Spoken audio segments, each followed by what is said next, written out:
White Sox fans, and welcome to another edition of FutureSox podcast. My name is Ian Eskridge. Joining me this evening is our James Fox. Also joining us from Prospects Live is Tyler Jennings. How you doing, Tyler? Doing pretty good. How about you guys? Doing all right. It's been the White Sox haven't been very eventful this year. It's been pretty awful watch, but the development in the minor leagues has been pretty awesome. Which brings us to draft season that's coming up here soon, which, obviously we pay a lot of attention to because those are the guys who are going to be filling the system. So that, brings us to talking to people like you who know the draft really, really well. So I guess let's just start off with what you are doing right now at Prospects Live. Do you guys do, obviously you guys are doing draft content, but do you guys have a live show? What do you guys do generally in the draft season? Yeah, so right now, I think within the past week, we've put our top 300 draft prospects, which I'm really happy to have gotten that out. Like that, working on that board was a really tough task, and having the guys that we have with Brian, Will, Jake, and a couple other guys to really help out with that. Patrick too. They've been phenomenal help for me this year. So shout out to them, obviously, and I'm like even now, just getting closer to the draft, like my weekend hopping like travel situation is kind of ending with regional play kind of just wrapping up to yesterday, super regionals this weekend, so it's kind of tough for me to get out there and kind of like do what I need to do. So I'm just really catching up on like breaking down film, writing reports on guys I've been behind on, and it's quite a few of the like first round bunch that I got in April and May that I really want to get out there. And then outside of that, like we'll be working on 2025 stuff soon. And in terms of like a live show, it's just so tough right now with the way that my life is right now. Best way to put it is I do have a day job and I do have 3 classes this summer, so just trying to keep up with that just really doesn't give me enough time to kind of do a live show. It's something I definitely want to do at some point, but just right now with everything going on, it's just logistically it doesn't make the best sense for me to try and push myself out there to make it happen and make a promise that ultimately I don't know if I can hold up. So, fortunately, no live show, but I'm sure we're gonna try and do some like the mock draft simulator. We'll have some fun with that. Do like a Twitter circle at some point. And even we're trying to get out to the draft too. Me and Jared for the On the Clock podcast, try and get Mm, some guys there and see what happens. But we're still waiting on official word on that. that would be cool. That'd be a lot of fun. Yeah, it would be awesome. Like it's if it's ever closer, like I'll go for sure. If it's at either ballpark here or Milwaukee or whatever, like I'm there. That would be awesome. So obviously, like you guys released, you said your top 300. Everybody's got Baseball America's got their 500, and Pipeline's got their 200. It's a lot of the same names, like up at the top. So just in your opinion and guys you've seen, what are the we can start with the strengths, I guess. What are the strengths of this draft class?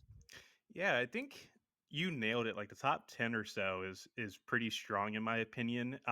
It's a top heavy class. Like once you get to about pick 12 to 15, you kind of start seeing a bit of decline in the depth. It's not really a deep class per se.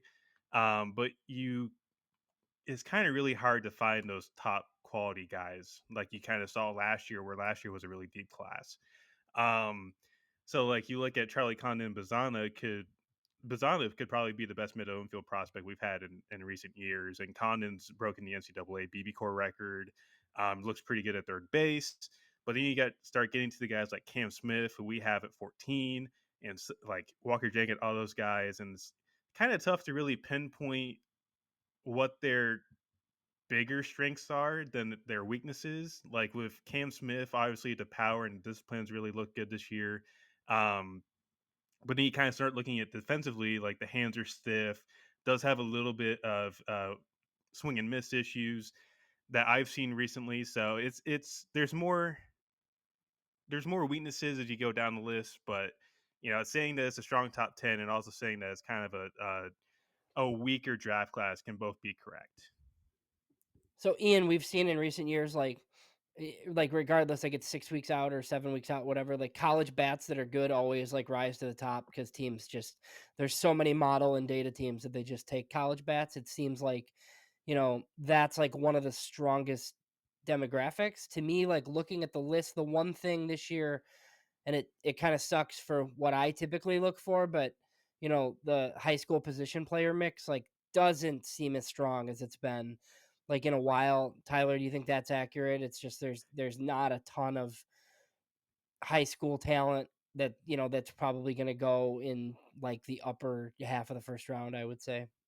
Yeah, the high school class this year is probably the worst it's been in a few years. I can't personally, just from when I started doing this, it's probably the worst class I've had to kind of scout.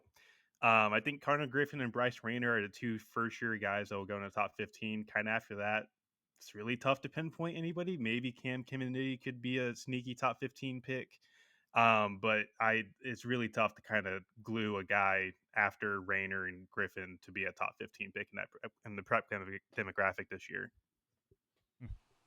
Well, Yeah. so Ian, yeah, before you get going. So I Yep. mean, it seems like cuz the issue is like you can't really take these guys where you want to take them because of their college commitments, right? Like it's nice, like, oh, I think this guy would be great in the 50s, but they're not going to take the slot him out in the 50s. They're just going to go to school. So then it really kind of makes it pretty tough, actually. Yeah, and draft strategies are going to continue evolving to that kind of precedent as well. I can even think of like Cleveland has 136 and 48 this year. You look at Milwaukee, who's got 5 top 100 picks. They're going to get fancy with how they distribute their money. And like Arizona's got a Seattle situation where they have 3 picks within like 7 or 8 between, I think it's like 29, 33, and 35 or something like that. So it's going to be very interesting to see how the prep class kind of gets paid here and see who goes to campus. But it's like I said, it's a pretty shallow class this year. Yeah, one of the things that we've talked about a few times on our stream podcast thing is that there's always seems to be some prep guys who just kind of raise their draft stock at the last moment, like whether it be now that they're doing the combine, it happens at the combine, or like Namala last year, he his stock shot through the roof while everybody's watching on MLB Network. Do you think that there's a possibility that a couple of those guys managed to weasel their way up a little bit? Yeah, absolutely. I think looking at someone like the comp round pitchers, like I think Ryan Sloan can make a bit more money, considering he's already been up to 99 with a wipeout slider and a good changeup. Looking at some position players like Kellen Lindsey's really raw. He didn't do baseball as a primary thing until this winter, basically. And we're looking at a guy that you think of like Adrian Santana, a Rays pick last year. I've gotten that comp thrown around on Lindsey quite a bit. And there's some people that think he's better than what Santana was. And Santana got $1.5 million last year. I think somebody might pay Lindsey $2 million depending on how he performs, through the combine and the rest of the summer here. Looking farther down the list, like Desan Hill, Owen Hall are two arms that really stand out to me. Owen Hall has been up to 98, 99 with really good off speed. I think he's been up. He's had like a upper 80s cutter, good changeup, good slider. And Desan Hill's been up to 96, really lanky, really projectable. I think those are two guys that kind of stand out for me is like get them to the combine, see how they perform, and if they pop, they're going to get paid. What? So obviously, this is a White Sox, centric podcast. So we tend to look, in the AL Central, and it just so happens that the Cleveland Guardians somehow managed to snake their way into getting the top pick in the draft. What do you have that? What do you think that their strategy is going to be for the first pick in the draft? Honestly, at this point, it's still a little too early for me to kind of determine that. I think at this point, Condon and Bazana are probably the two primary focuses for them, and I think Bazana fits their mold a bit more because they do like that middle infield kind of hitter.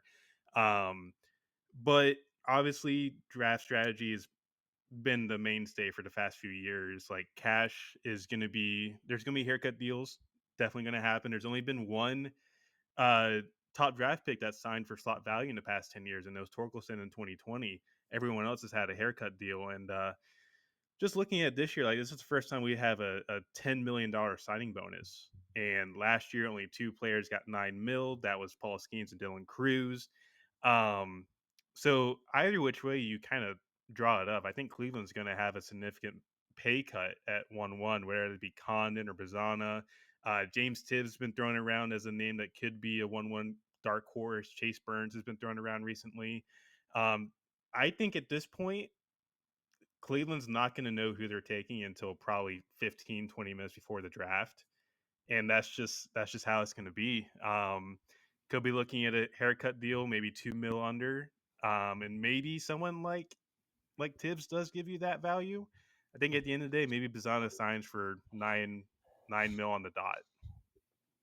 Yeah, I could see that too, because I think there's also a scenario where Condon gets the biggest bonus at 2 to the Mhm. Reds, where he's Cleveland cuts and then, they run the Condon card in and just pay him, so I could see that too. So going back to the high school class a little bit, one of the riskiest demos is high school pitching, obviously, not as much on the left-handed side than the right-handed side, but do you think, Tyler, like teams maybe stray away from, I guess, their just proclivities to not take high school pitching? Do you think they might this year just because I think it is like one of the strengths of this class? Like the position player high school side is not, but there's a ton of high school pitching. So, maybe somebody in the 20s that wouldn't typically do it just kind of decides, "Hey, this is the best kid on the board with the highest upside." So, they might just decide to do it in a weak class.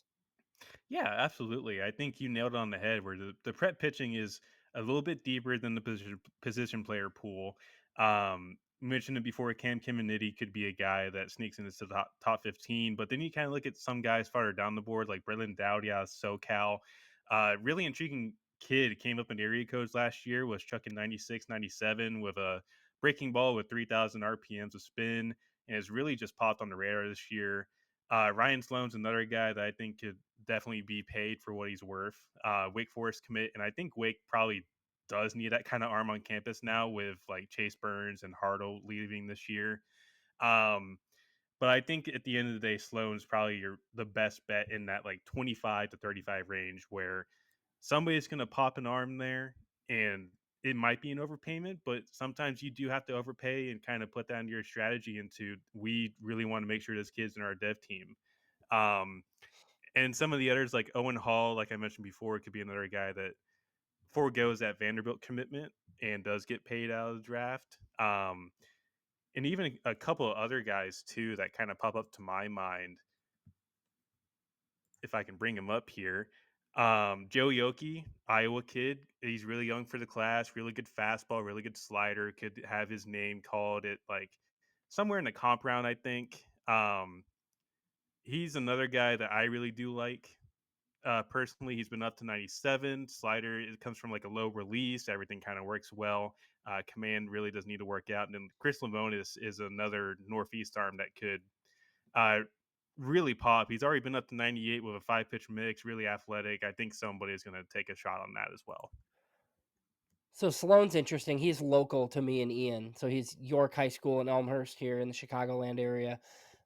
It seems like he's definitely going to get taken and get paid. So that's interesting. Do you think William Schmidt's the top guy or no? There's some teams that are kind of out on Schmidt mainly because of the delivery and everything, because it's pretty high effort. The arm's late. There's some things you got to really work out there. It's one of the more dangerous 1-2 punches in the entire draft. Like you got a fastball that's already been up to 99 with cut ride shape and a potential 70 grade hammer of a breaking ball, but there's also not much of a changeup. If you're going off of pure stuff, I think somebody's going to take that probably around 2025 because you're going to buy on the athlete. It's really great athleticism, but there's a lot of kinks you got to work out with delivery there. I think. Yeah. Could somebody take him higher than Sloan? Maybe. I think that's where we have him right now. I can't remember off the top of my head, but I think at the end of the day, Sloan might be off the board before Schmidt. Yeah. So Ian Schmidt has Dave Dombrowski's Phillies in the 20s written all over him. It's like just kind of what Dave Dombrowski does. Yeah, he'll also trade him for some superstar at some point. we know Probably. we know how he operates. Um. So, uh, is it? I'd say it's probably fair to say that you're saying that it's basically going to be the top 10 picks, and then after that it just falls off, and so it's pretty much just gonna be a crapshoot after that. Is that kind of how you're thinking? Yeah, I think so. I think at this point, I think we can all agree on a consensus top 10 or top 12 on like certain names, flip flopping around on whoever prefers who. And after that, it's kind of just like throw a dart at the board and have some fun with it. Oh, you're muted. I don't Oh, hear you. you're Okay, muted. now I'm good. There we go. Okay. Yeah, good. Now I'm good. I can edit that Me out. Yeah, No big that's deal. fine. So, I mean, me and Ian have kind of talked about 10 names in the mix for the White Sox at 5, and we can like mention some of those guys just for anybody that's like listening for the first time. Like obviously like the college heaviness early. You kind of mentioned Charlie Condon and Bazana, JJ Weatherholt making a late run here at West Virginia. You got Nick Kurtz, Jack Caglione of Florida, um, and then Braden Montgomery at Texas A&M, the two high school position players, and then Hagen Smith and Chase Burns, obviously on the pitching side. So Tyler, who I think Bazana and Condon, it's really easy to see as maybe the two top guys in the class. Who do you feel the best about, like in that group? I guess other than those two guys. Um, that's kind of really tough. I think Hagen is probably the best or most confident I'm in there because the underlying data on Hagen Smith is really intriguing. Obviously everybody knows about the near 70 grade slider that he has. But the fastball is really underrated in my opinion. He added a lot of velocity this offseason. He's now up to 100 with a really flat approach angle, and that like he's got a 46% whiff rate on the fastball alone this year, which Chase Burns is only at like 35 or something like that last I saw. So I'll be honest, I think Hagen with the improved command and everything and the legit two pitch mix, there's not much recoil in the delivery, and he's working on a changeup. I think he's the safest bet in my opinion out of that group behind Bazana and Condon. Um, Weatherholt too is another guy that I think he's going to probably be a top 5 pick at this point. He's really come on after coming back from the injury, and he's even been making plays at shortstop that I didn't think he was capable of making. Like the other night, uh, I think it was against Grand Canyon in the regional final, made that play deep in the hole, strong arm. I didn't think he had the arm strength to make it across the diamond for that. So I'm starting to think he's a shortstop at this point. Yeah, that play kind of blew me away. I saw that. I saw the same thing. I was like, "Wow, was not Yeah. expecting that." Well, and that's huge for him because if he's second base only, it makes a big difference. Yeah. Obviously, So yeah, that's interesting. I mean, with Hagen Smith, I think he's had Tommy John already, which could be good or bad. I think like some teams don't really care. Um, So yeah, that's interesting. Those 10 we mentioned, and then like right in that next group, you mentioned James Tibbs earlier of Florida State. I don't know how much defensive utility he has, but he can really hit. And then just Trey Yesevich of Eastern Carolina's definitely the third college starter. In some years he might even go higher than I think he ultimately ends up going. Yeah, I love you, Savage man. He was one of the guys coming into the year where I thought he was going to have a breakout year, and I'm finally glad it happened because really came into summer last year. He was more of a low 90s guy. Now he comes out, he's bumping 96, 97 for lengthy periods of time. The changeup's gotten a lot better too. So it's like a splitter from a 7 foot release height. So with his Savage, he's got that high release. And it kind of does hamper the fastball a little bit, just because of the downplane nature he's going to have, even though he has so much carry to the pitch. But that allows his slider and his changeup to really play off of that as well. So you've heard of some guys with a low release that have that fastball really work and have it play up in the zone.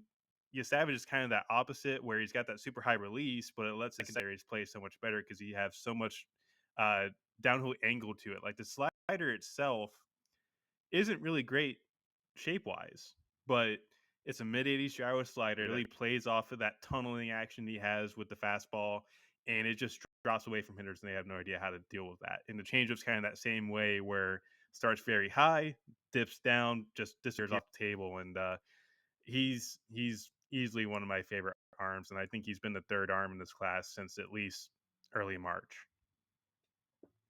Yeah, he's he had the injury for a little bit, correct? And he's just kind of making his way back from that. Yeah, he did have that little freak. I think it was a collapsed lung incident That's what it was. during Yeah. before tournament play, which sucked. When we heard the news that that happened, he was hospitalized. I thought at first like it may have been an elbow injury or something, but um, not to make it sound like a collapsed lung is like best case scenario, but learning about that and knowing it was only a short term thing, and he came back and he threw I think it was like 7 innings of one hit ball the other day against Chase Burns. Like he's a tough kid, and that was really cool to see him bounce back really quickly from an injury that's really really scary. Yeah, for sure. Yeah. Who do you have as the top uh, prep position player, Rayner or Griffin?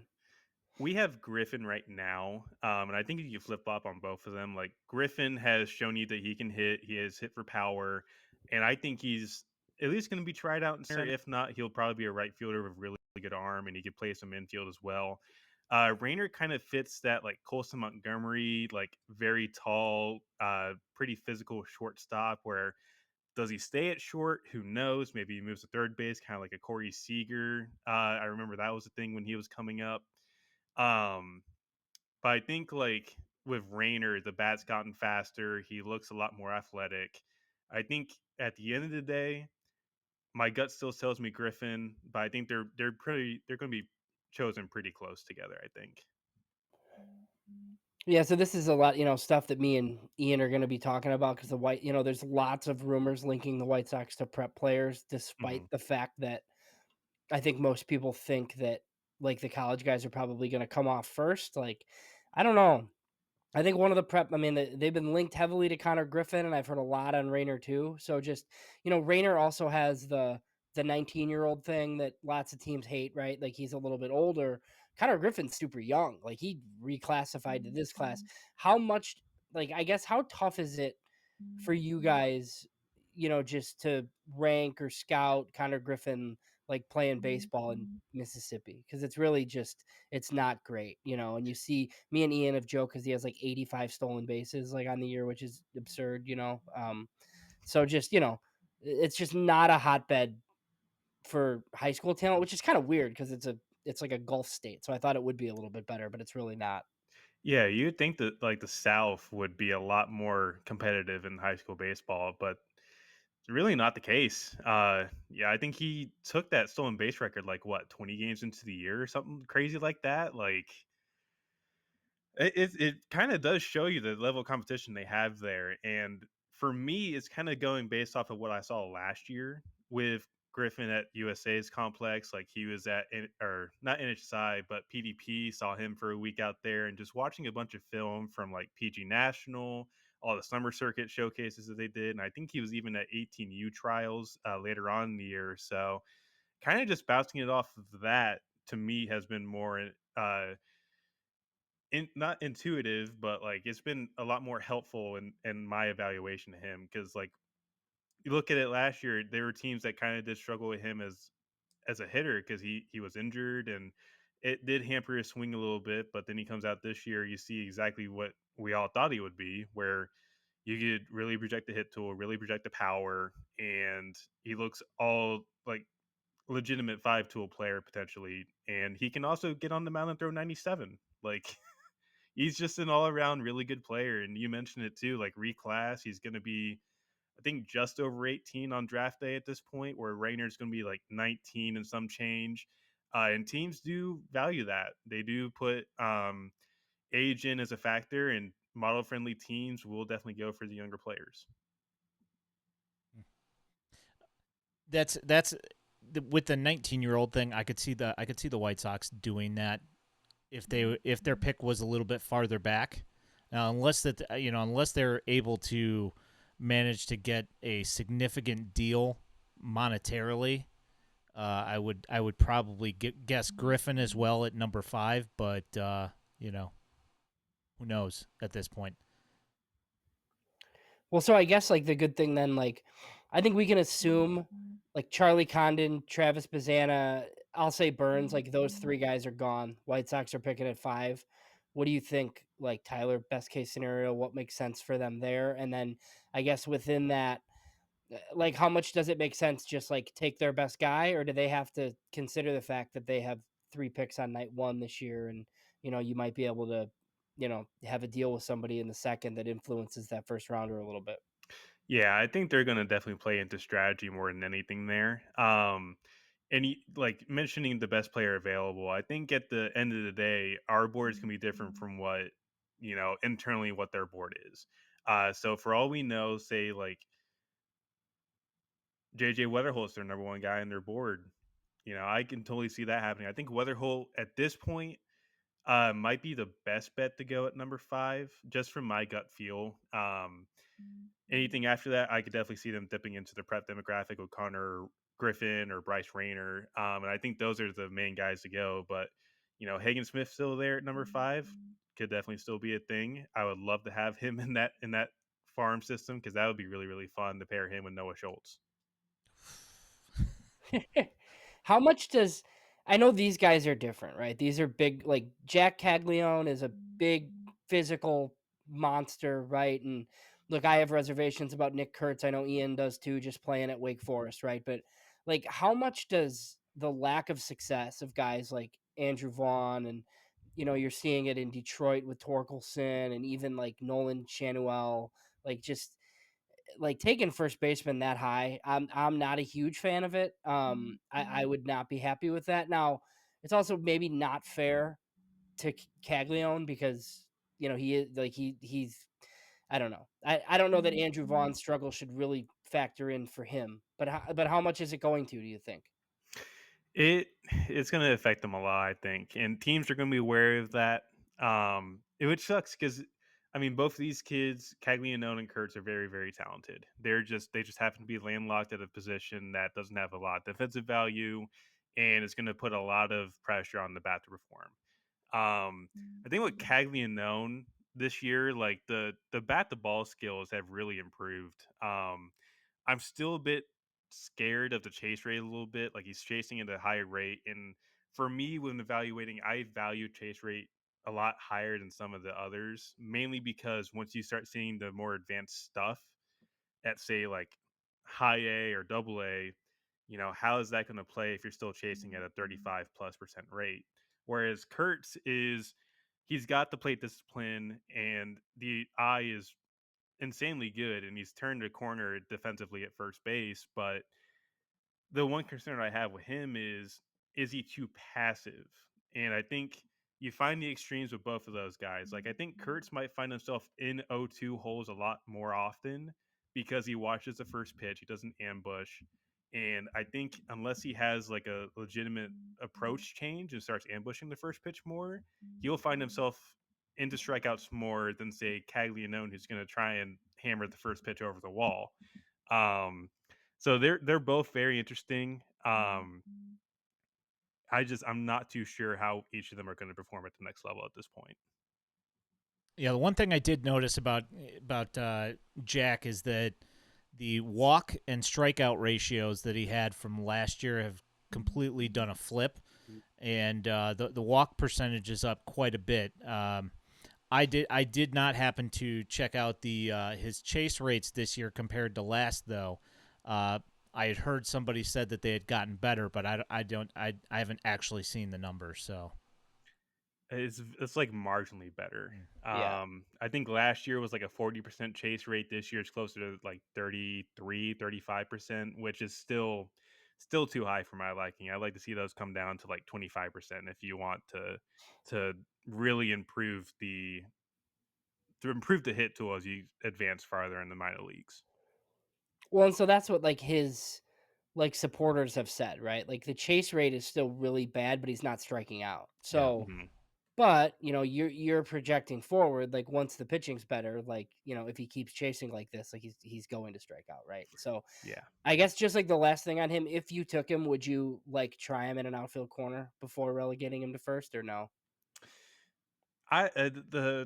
The toughest thing with him is I don't think he's as athletic as many people think he is. So I don't know how well he would do in a corner spot. I think at this point he might just be landlocked at first base. And I think Kurtz is kind of that same way too, where like I don't know if you try Kurtz at third base, maybe even left field, but I think like looking at Kurtz at first base in recent weeks, like there was a play he made against UNC in pool play at the ACC tournament where they had an errant throw from the outfield and it went past second base, and he just came out of nowhere, just scooped it up barehanded, and just basically was on his side and just threw a dart over to third base and threw the runner out.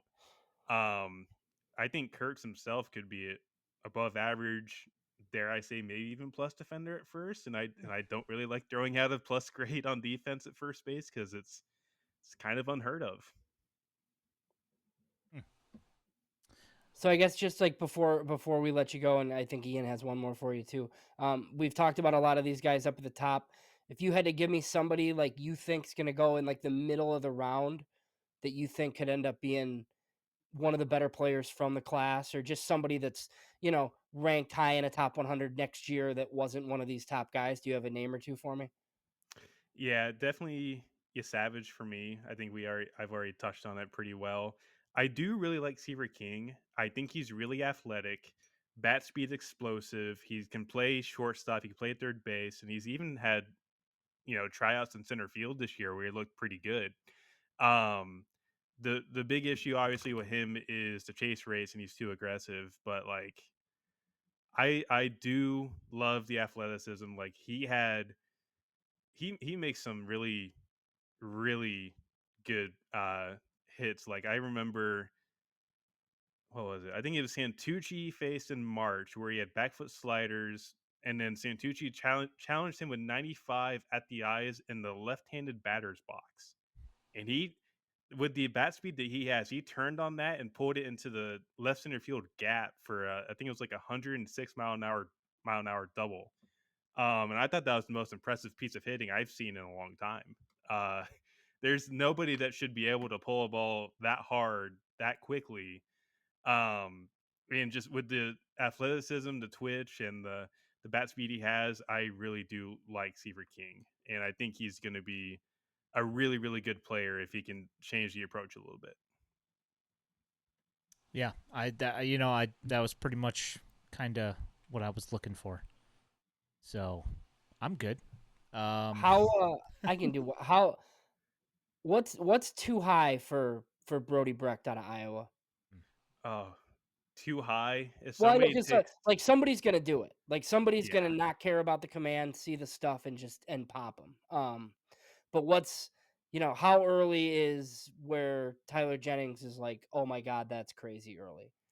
15 to 20, I think is too early for me. And like, you mentioned it, pitching is going to be like buy stock now essentially because arms go down at it's a really explosive demographic in terms of injuries. Somebody's gonna buy him in that range. I'm gonna sit here and say that's probably not a good pick. Unless he has like a really good development fit, say like Milwaukee takes him at 17. Milwaukee can definitely work out some kinks there. Cause with Bragdis, like you mentioned it, the stuff's really good. Fastball's up to 99, 100 with a good slider.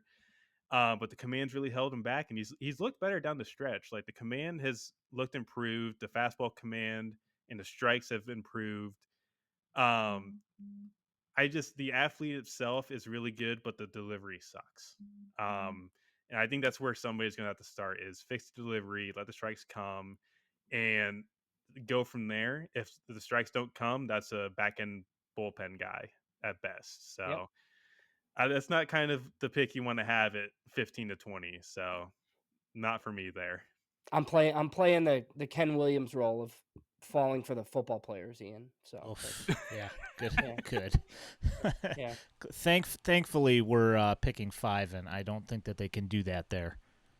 I mean, I'm sure that they could figure something out, but I don't think that they will.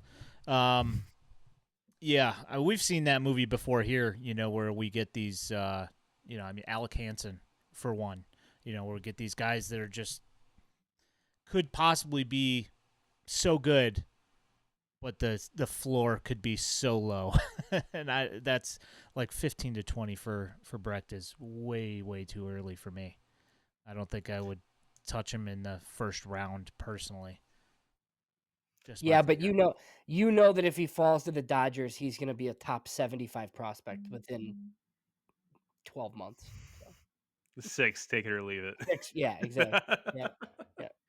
I mean, he could be, could go to the Yankees and then he'll be a top 20 prospect, and then they'll trade him and then he'll go somewhere and then die. That's how that stuff works. Are you good, James? Yeah, I think we're all good. Thank you for joining us, sir.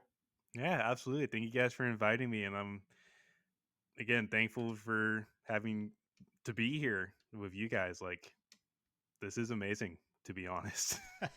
Well, we Am appreciate I it. allowed the fanboy? Come Yeah, on. you can. It's fine. Yeah. Okay, We're cool. we're doing our live draft show, so I might reach out to you just to see if you want to hop on for a little bit. So Yeah, absolutely. Yeah, that'd be cool. Yeah. So, you got something that you want to plug on your way out here? Yeah, check out the top 300 prospects live.